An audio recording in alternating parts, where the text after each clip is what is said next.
Okay, good morning. Hi. This is part two of Joseph Smith's translation. Um, I'm gonna try to read it fast so I can put it onto the YouTube. Testimony of the Prophet Joseph Smith, part two. The Prophet Smith's own words about the coming forth of the Book of Mormon are. Again, he told me. I think this is the angel Moroni.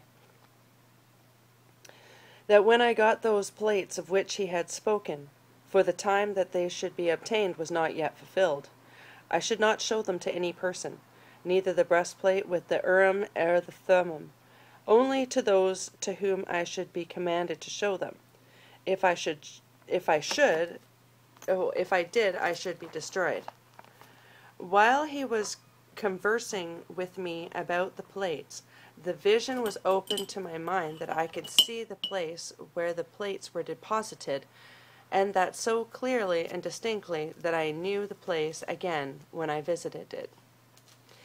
After this communication, I saw the light in the room begin to gather immediately around the person of him who had been speaking to me, and it continued to do so until the room was left dark, except just around him, when instantly I saw as it were a conduit open right up into heaven, and he ascended until he entirely disappeared, and the room was left as it had been before this heavenly light had made its appearance. I lay musing in the singularity of the scene, and marveling greatly at what had been told me by this extraordinary messenger. Then, in the midst of my meditation, I suddenly discovered that my room was again beginning to get lightened, and in an instant, as it were, the same heavenly messenger was again by my bedside. He commenced, and again related the very same things which he had done at his first visit, without the least variation, which having done, he informed me of the great judgments which were coming upon the earth, with this great desolations by famine, sword. Hold on. Let me try that again. Which were coming upon the earth, with great desolations by famine, sword, and pestilence, and that these grievous judgments would come on the earth in this generation. Having related these things, he again ascended, as he had done before. By this time, so deep were the impressions made on my mind that sleep had fell from my eyes, and I lay overwhelmed in an instant at what I had both seen and heard.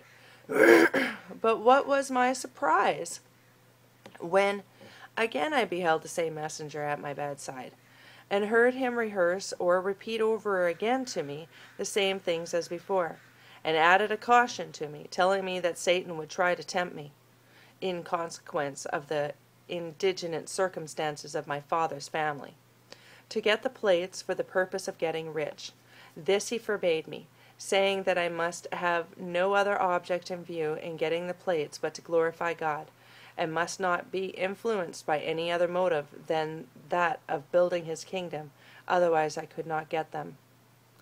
After this third visit, he again ascended into heaven as before, and I was again left to ponder on the strangeness of what I had just experienced, when almost immediately after the heavenly messenger had ascended from me the third time, the cock crowed, and I found that day was approaching, so that our interviews must have occupied the whole of that night. I shortly after arose from my bed, and as usual went to the necessary labors of the day, but in attempting to work as at other times, I found my strength so exhausted as to render me entirely unable. My father, who was laboring along with me, discovered something to be wrong with me, and told me to go home. I started with the intention of going to the house, but in attempting to cross the fence out of the field where we were, my strength entirely failed me, and I fell helpless to the ground, and for a time was quite unconscious of anything. The first thing that I could recollect was a voice speaking unto me, calling me by name. I looked up and beheld the same messenger standing over my head, surrounded by light as before.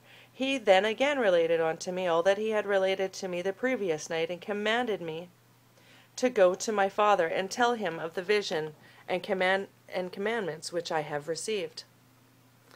I'm going to stop there because I don't have much time, and I'm going to pick up on the third part. Hopefully I'll only have 3 parts. We'll find out in the third part. Have a good morning, everybody.